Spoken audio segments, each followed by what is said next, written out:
বিসমিল্লাহির রহমানির রহিম। আসসালামু আলাইকুম। আজকে আপনাদের সাথে একটা কথা শেয়ার করতে আসলাম, আর রান্না করতে করতে কথাগুলো বলবো। কোনো মেয়ের জীবনে যেন এমন স্বামী না হয়। এমনও অনেক মেয়ে আছে বা বউ আছে যারা যতই কাজ করুক না কেন কারো মন পায় না, স্বামীরও না।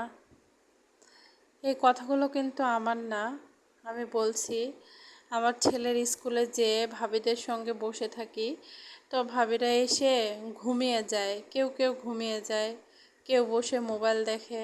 তো তখন সবাই গল্প করে, বাড়িতে একটু শুইলেই নাকি হাজব্যান্ড বলে, সারাদিন কি এমন করো, সারাদিন কোনো কাজ নেই, ঘুমিয়েই তো থাকো রে। শুধু ছেলেদের কাজ কি, শুধু অফিস করে বাজার করে, আর ঘরে যত সংসারের যাবতীয় কাজ একটা মেয়েই কিন্তু করে। তারপর সন্তানদের নিয়ে, ছোট ছোট সন্তান থাকলে সেগুলোকে নিয়ে স্কুলে নিয়ে যায়, ওখানে যেও বসে থাকতে হয়। কোনো কোনো স্কুল আছে বসার জায়গাই নেই, দাঁড়িয়ে থাকে 2-3 ঘন্টা সময় পার করে বাসায় এসে সংসারের কাজ করতে হয়। টুকিটাকি যত ছোট সংসারই হোক না কেন, টুকিটাকি কিন্তু অনেক কাজ থাকে একটা সংসারে। যে সংসার করে সেই একমাত্র বলতে পারবে আসলে একটা সংসারে কতটা কাজ থাকে। কিন্তু এমনও হাজব্যান্ড আছে যারা এই জিনিসগুলো বুঝতেই চায় না।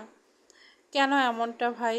ভাইদেরকে বলছি, আপনারা স্ত্রীকে সহযোগিতা না করতে পারেন, দয়া করে এমনভাবে ইনসাল্ট করবেন না যাতে তারা কষ্ট পায়।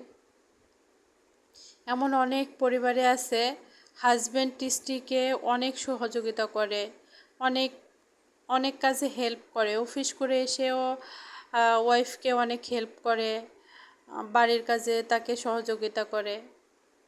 কিন্তু এরকমই আবার কিছু পরিবার আছে যারা আবার এই কাজগুলোকে অপছন্দ করে।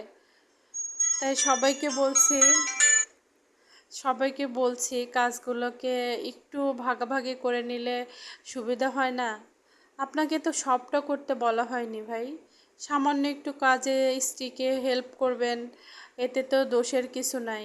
যখন অসুস্থ হবেন তখন কিন্তু সেই একমাত্র আপনার পাশে থেকে আপনার সেবা করবে। মনে কিছু করবেন না, কষ্ট পেলে ক্ষমা করবেন। আল্লাহ হাফেজ।